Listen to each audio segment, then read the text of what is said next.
there, don't mind me and my big box of purses here. I'm just setting up for a live show on Poshmark. I don't know if you've noticed, but live shows have been just like a little popular. Yeah, on Poshmark, your notification feed is probably blowing up with live shows left and right. And another popular platform is Whatnot. I don't sell on Whatnot. I do some shopping on there, but I do my live shows on Poshmark. So even though, right, some of these tips I'm going to give you can hopefully apply to Whatnot, they are just meant for Poshmark because that's where my body of knowledge lies. Live shows. I don't think they're going anywhere. I don't think they're always going to be this popular. I don't think they're going to stay the same, right? I do think they'll kind of develop and evolve over time, but I don't think they're going anywhere. So let's dive in. So the first tip applies to your Poshmark show title and your listing title. There are 80 characters that you can use for any title on Poshmark. Use those 80 characters. Don't be like ridiculous and just use fluff words, but use all 80 characters, right? Tell your buyer what to expect in the item or in the show. And on that note, right, make sure you're spelling things correctly. Make sure your formatting is good, right? We don't want any like extra spaces, incorrect capitalizations, things like that. So just make sure that it looks professional because we want to make sure the buyer trusts us. And if our title is a hot mess, they're not going to be like, oh, let me see what they have to offer. They're going to skip right over us. Tip number 2. This is a good tip for your title, but also just a good tip to think about while creating your show. You're going to want a hook, right? You're going to want to reel in your buyer. Get it? Hook, fish, reel in. Anyway, so how are you going to hook your buyer? Well, in a live show title, it can be the brands that you offer, right? Are you offering really good bolo brands like Free People and Gymshark and Lululemon and Reformation and Revolve and all those things that buyers and resellers are looking for? Another good hook, price point. If you're offering $3 starts, put that in your title. I once popped into a show. I saw her run 3 items. They were all $3. Her title was Purses. Girl, let the world know, right? Like, let the world know that you are offering some really great starts. And on that note, do not say low starts if it's not actually a low start, right? No one cares if you have it listed in your closet for $100, but then you're starting it for $40. That is not a low start. No offense, but that's delusional. Another good hook, sizes, especially plus size, because for a girl like me, where it's hard to find cute clothes for a bigger body because, you know, God packs so much awesomeness in here, it's hard. If I see a plus size show, I click into it. Same, I'm sure, with my tiny ladies, right? Maybe it's hard to find extra small clothes. I don't know, right? So I imagine anything special, right, is more difficult to find. So that's your hook, right? What's your special quality that isn't in every show? Tip number 3. By the way, I have to do this. I cannot do, ow, like that, like how people do that. I physically, like, look at that. I can't, that's my number 3. So number 3, what separates you from the pack? Right, there's a lot of people offering low start shows and, you know, good brands and stuff. You want to mention those because that's, you know, what you're offering. That's your hook. But what else is there that makes you special? Are all of your items maybe handmade?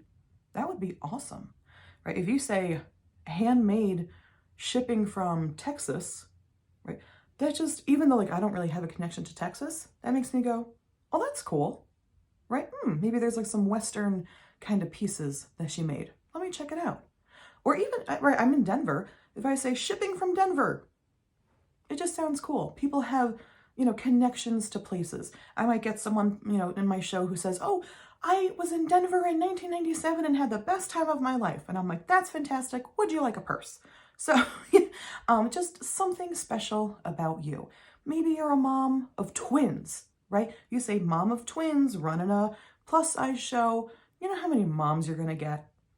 And they say, oh, I wanted twins. Oh, I didn't want twins. Oh, I got a boy and a girl. Oh, I just got one. Oh, I'm pregnant now. You just want people to recognize the peopleness, right? The humanity, if you will, in you. Another way to be special, fast shipping. If you say shipping today, ooh, that sounds really good. Especially now during the holidays when the post office is super slow and already backed up. I swear it started on Black Friday. Black Friday, they were like, we're slow. Not their fault. I won't get into it. But anyway, right, that is something really special.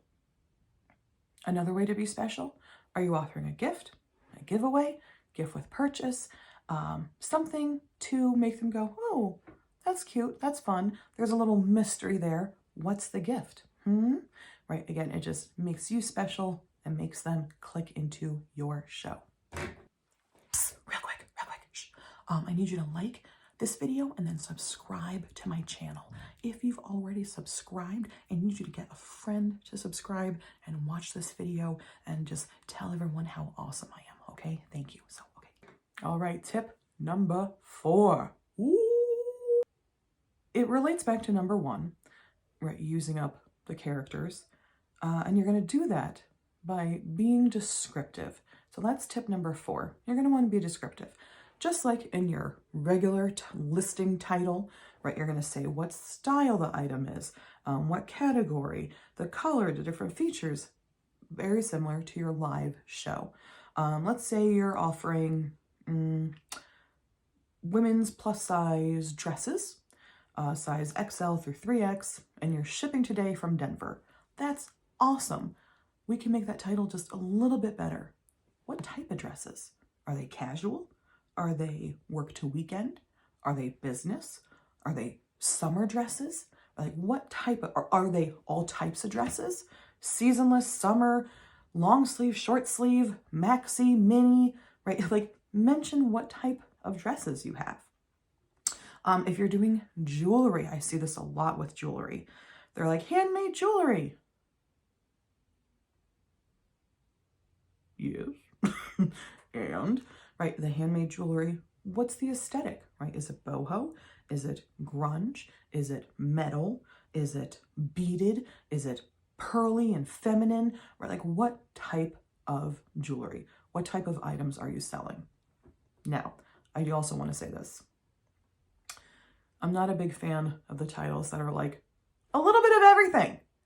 When you try to please everyone, you please no one. Okay, so we want to make our shows right. I'm not saying you can't do, like a bunch of different stuff in one show, but try to make it right. Maybe you do women and children's together, or women and home decor, right? Things that can kind of go together. You don't want to offer everything because then you will sell nothing. Last but not least, and this is a very specific tip, and I usually try not to give tips that start with don't, but this is a don't tip.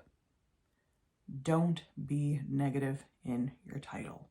I've seen so many titles recently that say no cancellations. Okay, listen, I know you've been burned, but here's the thing. The format, the layout of the live show makes it really easy for someone to accidentally bid on something. Many times when I open Poshmark, it opens to a show, right? Whatever was like the first show in my notification feed, it opens there. If my hand is on that bottom right corner, I might accidentally bid on something. I did once. I think we've like all done it. I used to think, I was like, well, I never did it. And then I did. Just wait. If you're like, I've never done that, blah, blah, blah, blah.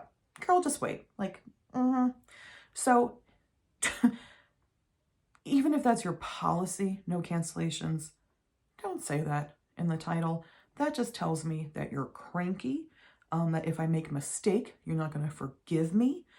So it would make me scared to go into your show because, oh my God, what if I accidentally bid on something while I'm trying to look at the other items? Now I'm stuck with this item. I don't want that. I'm not going to go in that show. Why would I stress myself out? I'm trying to shop, And again, I get maybe someone purchased like 5 things during your show and then afterwards was like, oh no, cancel. Well, obviously then no cancellations, no thank you. But again, it's not something you have to like, you know, tell your buyers before they even enter your show. If you want to have that policy, you can tell them as it comes up. I mean, I wouldn't have that policy, but what do I know? I hope these tips were helpful. Let me know if you have any questions. You can comment down below. And yeah, stay tuned for another video. Now, go list something. I'll catch you on the flip side.